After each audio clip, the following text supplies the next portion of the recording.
Good morning everybody. Success point Deoband में आपका फिर से स्वागत है। आज की इस वीडियो में हम करते हैं जीके सीरीज नंबर 40। जीके 40 की सीरीज़ होगी आज। तो ये भी भूगोल से संबंधित है। कल जो हमने इसमें टॉपिक्स किए थे जैसे स्थल मंडल, वायुमंडल, जलमंडल के बारे में, आज उसी का पार्ट सेकंड करेंगे हम, है ना। कल उसमें कुछ क्वेश्चंस थे और भी, तो ये काफ़ी बड़ा चैप्टर है, इसमें करते हैं पार्ट सेकंड। स्टार्ट करते हैं। ओके, देखना क्वेश्चन है सिस्मोग्राफ यानी कि भूकंप मापी, सिस्मोग्राफ की खोज किसने की थी? तो जॉन मिल ने की थी। जॉन मिल, है ना। सिस्मोग्राफ से हम क्या करते हैं, इससे तो भूकंप नापते हैं। और एक रिएक्टर स्केल होता है, रिएक्टर स्केल से भूकंप की तीव्रता, है ना, तीव्रता कहिए या फिर इंटेंसिटी कि कितनी रिएक्टर स्केल पर रीडिंग होती है। उसमें जो अंक होते हैं जैसे 1 2 3 4 5, है ना, ये 9 तक होते हैं। लेकिन जो जापान में एक सुनामी आई थी उसमें 12 तक बताया गया था कि रिएक्टर स्केल की रीडिंग बढ़ाई गई थी। तो 9 इस पर स्केल होते हैं, यानी कि पैमाना कहाँ पर होता है, इसका पाठ्यांक 9 तक होता है। खोज किसने की थी? सिस्मोग्राफ। और भूकंप के अध्ययन को क्या कहेंगे हम? सिस्मोलॉजी। सिस्मोलॉजी क्या होता है? भूकंप का अध्ययन, स्टडी ऑफ अर्थक्वेक। और सिस्मोग्राफी क्या होती है? इसमें भूकंप की हम जानकारी लेते हैं और नापते किससे? रिएक्टर स्केल से। तो सिस्मोलॉजी, सिस्मोग्राफ और रिएक्टर स्केल, ये ऐसे याद रखिएगा आप। नेक्स्ट क्वेश्चन है पृथ्वी पर जलीय भाग कितना है? तो पृथ्वी पर हमारी जल का भाग कितना होता है? 71%, है ना। 71% होगा, इसका मतलब 29% पर स्थलीय भाग होता है, स्थल, है ना। यहाँ पर जमीन है और 71 पर क्या हो जाएगा? जलीय भाग, जिसमें हमारे ओशियंस आ जाएंगे, महासागर आ जाएंगे सभी। आगे देखते हैं क्वेश्चन। नेक्स्ट क्वेश्चन, महासागरों की औसत गहराई कितनी होती है? तो 4000 मीटर। 4000 मीटर का मतलब 4 किलोमीटर। ये तो औसत गहराई होती है। लेकिन क्वेश्चन आता है कि हमारी पृथ्वी पर सबसे गहरा स्थल कौन सा है? मेरियाना गर्त। कौन सा होता है? मेरियाना गर्त, ये सबसे गहरा स्थान है। और मेरियाना गर्त पर जो उसकी गहराई है ये 11000 मीटर होती है। 11000 मीटर का मतलब औसतन 11 किलोमीटर। 11 किलोमीटर की गहराई का ये सबसे गहरा स्थल है। और सबसे ऊंचा स्थल कौन सा है? Mount Everest. उसकी ऊंचाई कितनी? 8848 या 50 या 56 मीटर होती है। और सबसे गहरा स्थल कौन सा है? मेरियाना गर्त। लेकिन महासागरों की औसत गहराई, ये एवरेज जो हम डेप्थ निकालेंगे, ये 4000 मीटर यानी कि 4 किलोमीटर होती है। आगे बढ़ते हैं। नेक्स्ट क्वेश्चन है समुद्री तल की औसत लवणता कितनी होती है ना। समुद्री तल ना होकर ये जल, समुद्री जल की औसत लवणता कितनी होती है? 35%, है ना। ये 33% भी होती है, बल्कि प्रति 1000 होती है, प्रति 1000 में 33 या 33 से 35% लवणता, यानी कि सैलिनिटी। लवणता को क्या कहेंगे हम? सैलिनिटी क्या होगी कि अगर हम समुद्र का जल लेते हैं 1000 ग्राम, यानी कि 1000 अगर ml समुद्री जल लेते हैं, उसमें से 33 से और 35% तक उसमें नमक निकलता है, NaCl। इसका ये मीनिंग हुआ कि 1 लीटर पानी में, यानी कि 1000 ml में 33 से 35 ml तक क्या निकलेगा? उसमें नमक होगा, साल्ट होगा। आगे देखिए क्वेश्चन है सर्वाधिक लवणता पाई जाती है, कहाँ पर लवणता होती है? वान झील कहाँ है? तुर्की में, टर्की। 330%, है ना। प्रति 1000 इसको कहेंगे, तो 330 और ऐसे लिखा जाएगा ये प्रति 1000, है ना, कि प्रति 1000 पर निकालते लवणता 330 ग्राम। ये कहाँ पर है? टर्की, है ना। टर्की की जैसे राजधानी अंकारा। तो वान झील यहाँ की, इसकी लवणता कितनी है? 330। ये क्वेश्चन आता है। क्वेश्चन है कि भारत में सबसे अधिक लवणता वाली झील कौन सी है? सांबर झील, राजस्थान में। लेकिन एक चिल्का झील भी निकलती है। देखना झील क्या होता है, इसको समझे ध्यान से। झील होगा कि एक लैंडलॉक्ड स्थान होगा जिसके अंदर जल होगा। इसमें जल कहाँ से आएगा? या तो समुद्री जल होगा या अदर किसी भी सोर्स से इसमें जल आ जाएगा। तो जल में नमक की मात्रा कितनी, उसको तो लवणता कहेंगे। तो एक कौन सी है भारत में? सांबर झील। ये कहाँ है? राजस्थान में। सांबर झील में सबसे अधिक लवणता पाई जाती है। लेकिन कहीं कहीं पर यह भी लिखा हुआ है कि चिल्का झील, जो चिल्का झील होती है, चिल्का तो ये उड़ीसा में है। चिल्का झील एक लैगून झील का उदाहरण है। ये एक क्या है? लैगून। देखना लैगून हम किसे कहेंगे कि जो समुद्र के किनारे की झील होती है और समुद्र का पानी इसमें एंटर करता रहता है, इसमें प्रवेश करता रहता है। वो क्या होता है, फिर जो समुद्री जल होगा ये बाहर नहीं निकलता, ये एक झील का रूप ले लेगा इसमें, है ना, वो झील बन जाएगी तो लेगून झील होती है। लेगून झील भी एक चिल्का में है, इसमें चिल्का झील एक लेगून झील का उदाहरण है, और ये भी खारे पानी की झीलों में आती है कि नमकीन इसका जल होता है।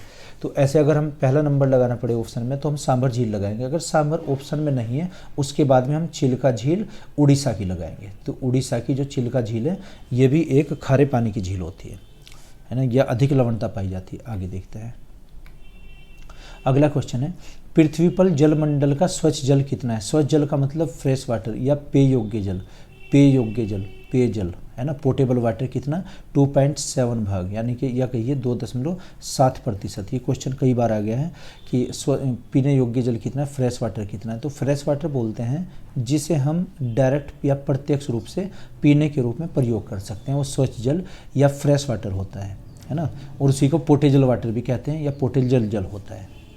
ये कितना 2.5।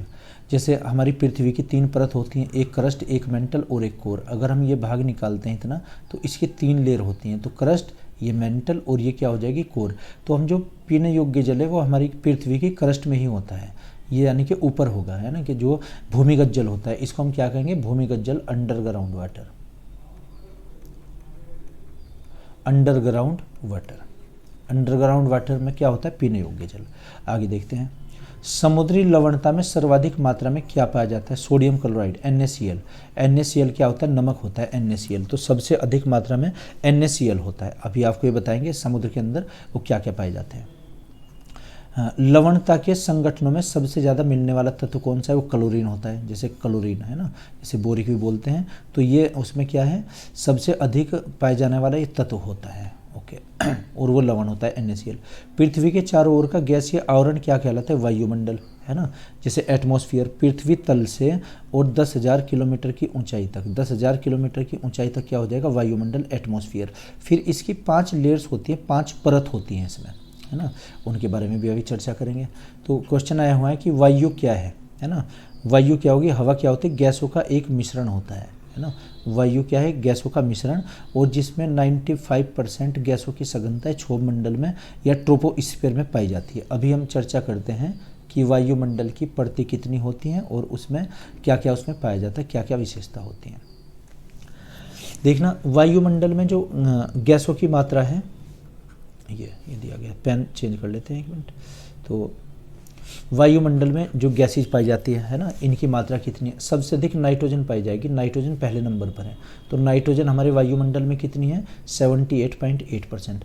देखना, जैसे हमारी पृथ्वी की ये सतह होती है, पृथ्वी सतह, इसके ऊपर अगर हम जाते हैं ऐसे तो 5 मंडल बनते हैं, 5 लेयर। एक तो ये मंडल बनेगा पहला, फिर नंबर 2, 3, 4 और ये 5 बनेगा। जो पहला मंडल है, दूसरा, 3, 4 और 5, पहले को हम क्या बोलते हैं, क्षोभ मंडल या ट्रोपोस्फीयर। इसको क्या, क्षोभ मंडल, क्षोभ मंडल या इंग्लिश में ट्रोपोस्फीयर, TROPOSPHER, ट्रोपोस्फीयर। दूसरे को हम समताप मंडल, समताप मंडल। तीसरे को हम बोलते हैं मध्य मंडल, और नंबर 4 को हम कहेंगे आयन मंडल, आयनोस्फीयर। और नंबर 5 को बहिर्मंडल, यानी कि बहिर्मंडल, एक्सोस्फीयर, बहिर्मंडल, इसको हम एक्सोस्फीयर, EXO। तो ट्रोपोस्फीयर, स्ट्रेटोस्फीयर, मेसोस्फीयर, आयनोस्फीयर और एक्सोस्फीयर, है ना। और इसकी जो ऊंचाई है ये 10,000 किलोमीटर तक होती है, 10,000 किलोमीटर। ये जो 5 स्तर होते हैं इनको हम क्या कहते हैं, वायुमंडल।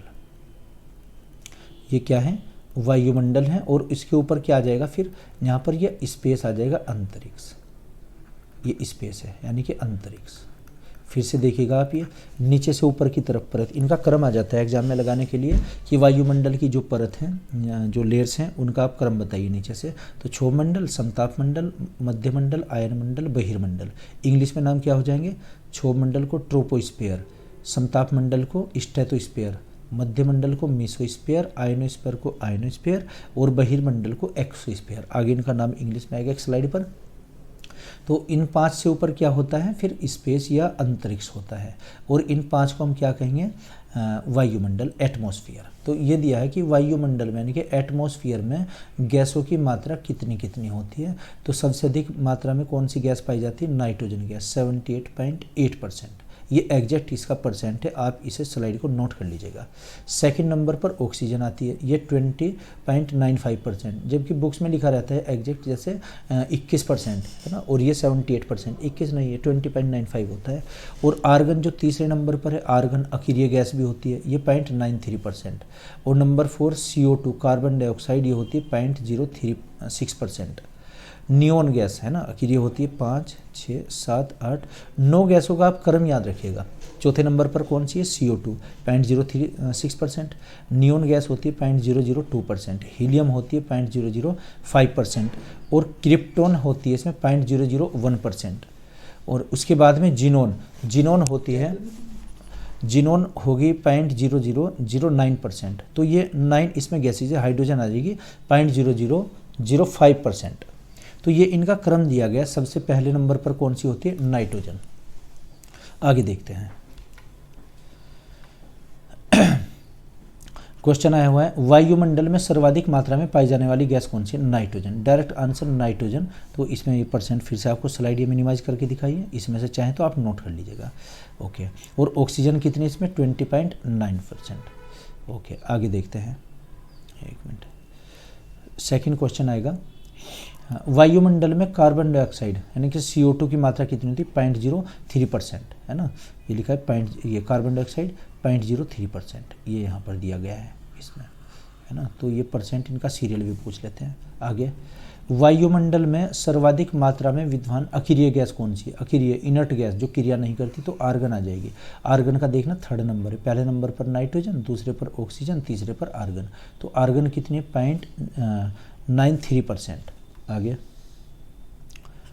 वायुमंडल में जल वाष्प की मात्रा कितनी होती है, 5%। जल वाष्प कितना है, 5%, जो मॉइस्चर की बूंदें होती हैं छोटी छोटी, जिनको हम एरोसोल भी बोलते हैं। नेक्स्ट क्वेश्चन है, पृथ्वी पर पहुंचने वाली और सौर विकिरण की मात्रा होती है, पृथ्वी पर पहुंचने जो सौर रेडिएशन होता है ना, सोलर रेडिएशन, ये हमारी पृथ्वी पर 51% ही पहुंच पाता है, बाकी 49% को वापस कर देती है। जो हमारी लेयर्स होती है ना, ये जो लेयर हैं, ये इनको वापस कर देंगे चंद्रमा, इस पर सूर्य पर ही। हमारी पृथ्वी पर कितना हिस्सा आता है इसका, 51%। देखते हैं आगे, वायुमंडल की 5 परतें कौन कौन सी हैं, क्षोभ मंडल, समताप मंडल, मध्य मंडल, आयन मंडल और बहिर्मंडल, ये इसमें दिखाया गया है। तो पहले को हम क्या कहेंगे इसमें, क्षोभ मंडल। पहला क्या आ जाएगा, क्षोभ मंडल, ट्रोपोस्फीयर, इंग्लिश में नाम क्या है, ट्रोपोस्फीयर, है ना। दूसरा आ जाएगा इसमें स्ट्रेटोस्फीयर यानी कि समताप मंडल। नंबर 3 आ जाएगा इसमें मेसोस्फीयर, और चौथा आ जाएगा थर्मोस्फीयर, थर्मोस्फीयर को आयनोस्फीयर भी बोलते हैं चौथा, और 5वां होगा एक्सोस्फीयर। इसके ऊपर बाद में ऊपर क्या आ जाएगा, फिर इसके ऊपर आ जाएगा स्पेस या अंतरिक्ष, फिर क्या होगा, अंतरिक्ष। ये अंतरिक्ष में स्पेस में हम अपने ये दूरसंचार उपग्रह छोड़ते हैं, ये 36,000 किलोमीटर की ऊंचाई पर छोड़े जाते हैं। और हमारा वायुमंडल कितनी ऊंचाई तक है, 10,000 किलोमीटर की ऊंचाई तक। और 36,000 पर क्या, इसमें उपग्रह या सैटेलाइट छोड़े जाते हैं, उपग्रह। तो ये 5 स्तर होते हैं नीचे से ऊपर की तरफ, इनके इंग्लिश में नाम याद कीजिएगा, ये एग्जाम में इंग्लिश के नाम आते हैं। तो किस मंडल में क्या होता है देखना, जैसे क्षोभ मंडल को हम पहला मंडल कहेंगे ट्रोपोस्फीयर, समताप मंडल को स्ट्रेटोस्फीयर, मध्य मंडल को मेसोस्फीयर, तीसरा हो जाएगा, और चौथा आयन मंडल आयनोस्फीयर, ये नंबर 4, और नंबर 5 बहिर्मंडल हो जाएगा। बहिर्मंडल के बाद क्या आएगा, फिर अंतरिक्ष आ जाएगा। तो क्वेश्चन है कि वायुयान किस में उड़ते हैं, वायुयान उड़ते हैं समताप मंडल में, यानी कि स्ट्रेटोस्फीयर में वायुयान उड़ते हैं, फ्लाइंग जोन है, क्योंकि ट्रोपोस्फीयर में वायुदाब फ्लक्चुएट होता रहता है। और जैसे जैसे हम ट्रोपोस्फीयर में 167 मीटर की ऊंचाई पर जाते हैं, तो इसमें 1 डिग्री तापमान गिरता जाता है। क्वेश्चन आया हुआ है कि जितने भी बड़े पर्वत है वो कौन से मंडल में, ट्रोपोस्फीयर यानी कि क्षोभ मंडल में। जब वो इतनी ऊंचाई होती है, जैसे हिमालय पर्वत की ऊंचाई लगभग 9,000 मीटर होती है, 9 किलोमीटर की, 8,850 मीटर। तो ये तो हम इसके सूर्य के करीब जाते हैं, वहाँ तो तापमान बढ़ना चाहिए, लेकिन वहाँ तो बर्फबारी होती है। चूँकि इसमें ऊंचाई बढ़ने पर तापमान गिरता है। क्षोभ मंडल की क्या विशेषता है, ट्रोपोस्फीयर की, इसमें ऊंचाई बढ़ने के साथ साथ में तापमान गिरता हुआ जाता है। यही कारण है कि पर्वतों और पहाड़ों पर बर्फबारी होती है। ये किसकी विशेषता है, क्षोभ मंडल की, है ना। और इसमें वायुयान नहीं उड़ते, वायुयान किस में उड़ते हैं, समताप मंडल में, इसमें वायुयान क्षोभ मंडल में नहीं उड़ते। है ना, इसमें जितनी भी ये एटमॉस्फेरिक एक्टिविटीज़ होती हैं, वायुमंडलीय गतिविधियाँ, जैसे वर्षा होना, ओला बनना, हवाएं चलना, ये क्षोभ मंडल में ही होता है सब। आगे बढ़ते हैं। वायुमंडल की सबसे निचली परत कौन सी होती है? क्षोभ मंडल यानी कि ट्रोपोस्फीयर, ये जो सबसे नीचे दिखाई गई है। आगे, वायुमंडल की सबसे बाहरी परत कौन सी होती है? बहिर्मंडल यानी कि एक्सोस्फीयर। ये एक्सोस्फीयर सबसे ऊपर वाली हो जाएगी, जैसे डायग्राम में दिखाया गया है। आगे देखते हैं। मौसम परिवर्तन से संबंधित सभी घटनाएं किस में होती है? क्षोभ मंडल में। बहुत इंपॉर्टेंट क्वेश्चन है, कई बार पहले भी परीक्षाओं में पूछा जा चुका है। अच्छा जी, आगे देखते हैं। क्षोभ मंडल की ऊंचाई में वृद्धि होती है ग्रीष्म ऋतु में। ग्रीष्म ऋतु में ऊंचाई और बढ़ जाएगी। आपको एक ही ऊंचाई याद रखनी कि वायुमंडल की ऊंचाई कितनी है? 10,000 किलोमीटर, है ना, ये 10,000 है, बाकी और किसी की ज़्यादा नहीं पूछते। आगे, क्षोभ मंडल में प्रति 165 किलोमीटर की ऊंचाई बढ़ने पर तापमान घटता है। कितना घटता है? 1 डिग्री सेंटीग्रेड। कितना? 165 किलोमीटर ना होगा, ये मीटर है, सॉरी मीटर, है ना, आ जाएगा मीटर। इतने मीटर की ऊंचाई बढ़ने पर 165 मीटर जैसे ही हम ऊपर बढ़ते हैं तो तापमान क्या होगा? इसमें गिरता जाता है 1 डिग्री सेंटीग्रेड। इसके अगर किलोमीटर बनाते हैं, यानी कि प्रति 1 किलोमीटर की ऊंचाई बढ़ने पर 6.5 सेंटीग्रेड तापमान घटता है। अगर हम क्षोभ मंडल में 1 किलोमीटर ऊपर जाते हैं तो तापमान गिरता जाएगा, और इसकी ऊंचाई कितनी होती है? 16 किलोमीटर। 16 किलोमीटर ऊंचाई तक, जहां पर हम पृथ्वी पर अब बैठे हुए हैं, खड़े हुए हैं, इससे 16 किलोमीटर या 18 किलोमीटर की ऊंचाई तक क्या हो जाएगा? फिर क्षोभ मंडल आ जाएगा, ट्रोपोस्फीयर आ जाएगा। तो ट्रोपोस्फीयर में ऊंचाई बढ़ने के साथ साथ में तापमान गिरता है। यही कारण है कि जितने भी पर्वत और पहाड़ हैं वो क्षोभ मंडल में ही स्थित है, इसलिए उन पर बर्फबारी होती है। आगे, क्षोभ मंडल का विस्तार ध्रुवों पर तथा विषुवत रेखा पर, तो ध्रुवों पर विस्तार कितना है? 8 किलोमीटर का, और विषुवत रेखा पर 18 किलोमीटर का। क्योंकि ध्रुवों पर हमारी पृथ्वी चपटी होती है तो वहाँ पर इसका विस्तार कम। अगला क्वेश्चन है, सूर्य से आने वाली पराबैंगनी किरणों की रक्षा कौन करता है? ओजोन मंडल। तो क्वेश्चन है ओजोन मंडल, यानी कि ओजोन से क्या होगा? अगर ओजोन लेयर ना हो तो हमारी स्किन कैंसर बन जाता है, त्वचा कैंसर बन जाता है। और समताप मंडल और मध्य मंडल के कुछ भाग को मिलाकर ओजोन मंडल बनता है, ओजोन O3 ऐसे आता है, इसका रासायनिक फॉर्मूला होता है। आगे, पृथ्वी का रक्षा कवच किसे कहा जाता है? ओजोन परत को, है ना। पृथ्वी का रक्षा कवच ओजोन परत। ओजोन परत हमें यूवी किरणों से आने से रोकती है।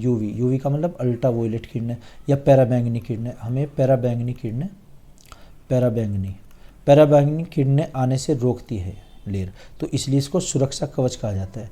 देखना, ज्वालामुखी को भी रक्षा कवच बोलते हैं। पृथ्वी के अंदर से जो गैस या गुबार है वो लावा या मैग्मा के माध्यम से बाहर निकलता है, जिससे ज्वालामुखी विस्फोट होते हैं। तो अगर ये ऑप्शन ये ना हुआ कि रक्षा कवच कौन सी है, तो या तो ओजोन परत है, या हम बात करते हैं कि फिर इसमें ज्वालामुखी आ जाएंगे, वोल्केनो। आगे देखिएगा, ओजोन परत को नष्ट करने वाली गैस कौन सी? Chlorofluorocarbon, CFC। क्लोरोफ्लोरोकार्बन सबसे अधिक ओजोन परत को नष्ट करती है ना। जैसे ये किससे निकलती है? एयर कंडीशन से, जैसे AC होती है, या फ्रिज होता है, रेफ्रिजरेटर, है ना, फ्रिज, या जितने भी डीओ होते हैं, डिओड्रेंट, स्प्रे जैसे सुगंध के लिए डालते हैं हम, परफ्यूम वगैरह, इनसे क्या निकलती है? CFC गैस सबसे अधिक नुकसान पहुँचाती है ऑक्सीजन को। क्वेश्चन आया हुआ है कि ओजोन परत का ये परत की मोटाई कहाँ पर कम हुई है? अफ्रीका में कम हुई है, वहाँ पर कैंसर रोगी भी ज़्यादा ही पाए जाते हैं, इसीलिए। तो ये स्किन पर डायरेक्ट जब पड़ेगी तो स्किन का कैंसर बनता है इससे। आगे, वातावरण तथा जीवमंडल के बीच का संबंध क्या कहलाता है? पारिस्थितिकी, इकोसिस्टम। ECOSYSTEM। इकोसिस्टम हम किसको बोलते हैं? पारिस्थितिकी। पारिस्थितिकी का मतलब ये हुआ वायुमंडल का जीवधारियों पर पड़ने वाला प्रभाव पारिस्थितिकी कहलाता है। जैसे हमारे ऊपर या पेड़ पौधे के ऊपर जिसका वायुमंडल का प्रभाव पड़ता है, कौन सी गैस क्या प्रभाव डालती है। आगे, जेट विमान तथा हवाई जहाज किस में उड़ते हैं? जेट विमान समताप मंडल में, स्ट्रेटोस्फीयर में, समताप मंडल में उड़ते हैं जेट विमान। आपको अभी बताया था कि उड़ान तो भरेंगे ये क्षोभ मंडल से ही, लेकिन सेफ जोन में जो उड़ेंगे समताप मंडल में, है ना। क्योंकि क्षोभ मंडल में गैसों का दाब जो फ्लक्चुएट होता रहता है, कभी बढ़ता है कभी घटता है, तो उसमें जो यात्राएं होती हैं वो बाधित हो जाती हैं। तो जेट विमान या हवाई जहाज किस में? एक लाइन में याद रखिएगा, समताप मंडल में। आगे, रेडियो तथा संचार उपग्रह स्थित होते हैं आयन मंडल में। देखना जो रेडियो के सैटेलाइट है आयन मंडल में, आयनोस्फीयर में, और जो उपग्रह के संचार के होते हैं वैसे वो 36,000 किलोमीटर की ऊंचाई पर अंतरिक्ष में भी छोड़े जाते हैं। आगे क्वेश्चन है, उल्का से संबंधित अधिकांश घटनाएं होती हैं मध्यमंडल में, मेसोस्फीयर में। जो उल्का पिंड हैं जिसे वो बनते हैं या फिर आते हैं पृथ्वी से टकराते हैं, वो कभी कभी टकराते हैं, वैसे तो जितनी भी ये लेयर्स हैं इनमें वो जलकर नष्ट हो जाएंगे। हाँ, तो ये और आप देखिएगा आगे, अंतरिक्ष यात्री तथा उपग्रह पृथ्वी की परिक्रमा करते हैं बहिर्मंडल में। बहिर्मंडल का होता है जो 5वीं लेयर्स होती है, यानी कि पृथ्वी के वायुमंडल से भी बाहर जो 5वीं लेयर होगी उसमें निकल जाते हैं, वहाँ से वो पृथ्वी के चारों तरफ वो घूमने लगते हैं। फिर ये एक उपग्रह का चित्र दिखाया गया है, ये पृथ्वी के चारों ओर जैसे होता है ना, एक तो PSLV होता है, PSLV, एक GSLV polar satellite launching vehicle, और एक जियो सिंक्रोनाइज सैटेलाइट लॉन्चिंग व्हीकल। ये क्या होते हैं, ये तो उपग्रह यान होते हैं जो उपग्रह लेकर जाते हैं ऊपर। जैसे ऊपर से फोटोग्राफी होती है, इसमें ट्रांसपोंडर होते हैं लगे हुए उपग्रह में, वो वहाँ पर पृथ्वी की या तो अंतिम कक्षा में या फिर पृथ्वी के वायुमंडल की बाहरी कक्षा में उनको छोड़ देते हैं, तो पृथ्वी के साथ साथ उसी वेग से घूमते रहेंगे जिस वेग से हम उनको छोड़ कर आए हैं। आगे देखिएगा, तो इसके आप साथ साथ नोट्स बनाते रहिए, देखना आपको काफ़ी लाभ हो सकता है। एक चीज़ है इसमें, जो परीक्षा अब ये चल रही है रेलवे की, अगर आपके पास वो क्वेश्चन अवेलेबल हों, है ना, या किसी साइट से आप दे सकते हो, हालांकि हम उन पर एक वीडियो भी बनाएंगे, तो आप उन्हें इनसे मैच कर लीजिए। Total line to line question आपको उससे मिलेंगे। तो बाकी जैसी आपकी मर्जी, आप याद रखना चाहते हो याद रखिए, मेरे ख्याल से अगर इनको नोट करें तो ज़्यादा अच्छा रहेगा, नोट करके जल्दी याद होता है। बहिर्मंडल की प्रधान गैसें कौन सी? हीलियम और हाइड्रोजन। हीलियम सबसे बाहरी गैस होती है, चूँकि पृथ्वी का जो क्षोभमंडल होता है वो तो पृथ्वी तल पर है, जहाँ ग्रेविटेशनल फोर्स लगता है, वहाँ तो नाइट्रोजन गैस पाई जाएगी। और सबसे ऊपर की लेयर में कौन सी? हीलियम गैस पाई जाएगी, है ना, सबसे ऊपर हीलियम, चूँकि ये सबसे हल्की गैस भी है। आगे, पृथ्वी के ताप को बनाए रखना, जलवाष्प और कार्बन डाइऑक्साइड वायु में जल की उपस्थिति कहलाती है क्या? आर्द्रता, है ना, आर्द्रता, ह्यूमिडिटी। क्वेश्चन है, ह्यूमिडिटी वायुमंडल में आर्द्रता मापी को क्या इसमें दिया है, जल के वायु में जल की उपस्थिति क्या कहलाती है? आर्द्रता। आर्द्रता को हम किससे नापते हैं? हाइग्रोमीटर से, HYGRO, हाइग्रोमीटर। एक हाइड्रोमीटर, एक हाइग्रोमीटर होती है आर्द्रता ना भाई, जिससे हम मॉइस्चर का पता लगाते हैं कि हमारे वायुमंडल में मॉइस्चर कितनी है। आगे देखते हैं, वायुमंडल में आर्द्रता की माप किससे? हाइग्रोमीटर से। जो भी आपको पता ना, हाइग्रोमीटर देखना ही दिया है, एक ये मॉडर्न हाइग्रोमीटर है, पुराने वाला तो अलग एक मशीन सी थी। तो इसमें हम हाइग्रोमीटर से क्या कि ह्यूमिडिटी यानी कि हमारी नमी कितनी है वायुमंडल में, इससे नापते हैं। आगे बढ़ते हैं, ग्रीन हाउस गैस क्या होती है? कार्बन डाइऑक्साइड और क्लोरोफ्लोरोकार्बन, है ना, CO2 और CFC, है ना, ये ग्रीन हाउस गैसेज होती हैं। क्योंकि ये जो गैसेज होती हैं वायुमंडल के ऊपर एक परतनुमा आकृति बना लेती हैं, जिससे यहाँ पर तापमान बढ़ता है हमारी पृथ्वी का। आगे इसमें, सागर तल पर समान वायुदाब क्षेत्र को मिलाने वाली काल्पनिक रेखाएं क्या कहलाती है? समदाब रेखाएं, है ना, आइसोबार भी बोलते हैं, आइसोबार रेखाएं होंगी जो उसमें समान वायुदाब वाले स्थान को प्रदर्शित करती है, यानी कि मानचित्र पर खींची गई ऐसी काल्पनिक रेखाएं जो एक जैसे स्थान को प्रदर्शित करती हैं। देखना, जैसे यहाँ पर ये दिया है ना, मिलीबार 996, और यहाँ पर भी 996, यहाँ पर भी 996, तो 3 स्थान होंगे ना, एक ये, इन्हें हम क्या कहेंगे? आइसोबार। मान लो यहाँ पर नगर कोई A है, यहाँ पर नगर B और यहाँ पर नगर C है, इनमें वायुदाब कितना है? 996, 996 तीनों स्थान पर, तो ये क्या हो जाएंगे? समदाब रेखा है। ये यहाँ पर 1000 दिखाया गया, 1000, तो ये आइसोबार। आगे, वायुमंडलीय दाब को मापने वाला यंत्र बैरोमीटर से हम क्या नापते हैं? जो एयर प्रेशर होता है, यानी कि वायुमंडलीय दाब, ये दिखा गया एक बैरोमीटर। ओके, आगे देखिएगा, भारतवर्ष की जल क्षेत्र सीमा फैली हुई है 12 नॉटिकल माइल। देखना, नॉटिकल माइल क्या होता है? हम अपने नक्शे में या कोई भी देश एक दूसरे देश को भी दिखाता है, जैसे ये दक्षिणी भारत है, ये इंडिया है, हम एक नीचे छोटा सा यहाँ पर श्रीलंका भी दिखाते हैं। तो श्रीलंका हम क्यों दिखाते हैं? क्योंकि हमारी जो समुद्री सीमा है 12 नॉटिकल माइल दूर तक होती है। जैसे यहाँ पर स्थलीय सीमा समाप्त हुई, फिर समुद्री सीमा हो जाएगी, तो 12 नॉटिकल माइल, 1 नॉटिकल माइल बराबर 1852 मीटर के बराबर होता है। तो वहाँ तक हमारी समुद्री सीमा होती है, हम उसमें कुछ भी पालन कर सकते हैं, मछली पालन, केकड़ा पालन, झींगा पालन या कुछ भी, हर देश की होती है। होती है। जैसे पाकिस्तान अपना नक्शा दिखाता है, उसमें भी वो भारत को दिखाता है। हमारा जो मैप है उसमें भी हम दिखाते हैं दूसरे देशों को 12 नॉटिकल माइल दूर तक। आगे 1 नॉटिकल माइल किसके बराबर होता है? 1.852 किलोमीटर के। देखना चाहिए किलोमीटर, मीटर अगर बनाते हैं तो 1852 मीटर के बराबर होता है।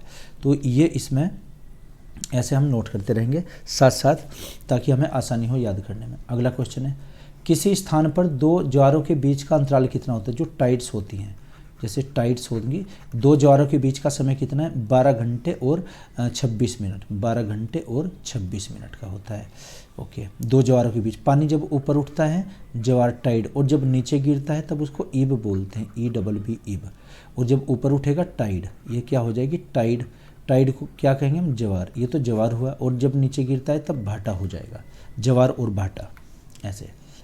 ज्वार के कितने समय बाद भाटा आता है? इसका भी आधा कर दीजिए आप। 12 घंटे और 26 मिनट का आधा 6 घंटे और 13 मिनट है ना, ये घंटे होता है। देखना टाइपिंग ये सही से नहीं हो रही है, खैर समझ जाना आप।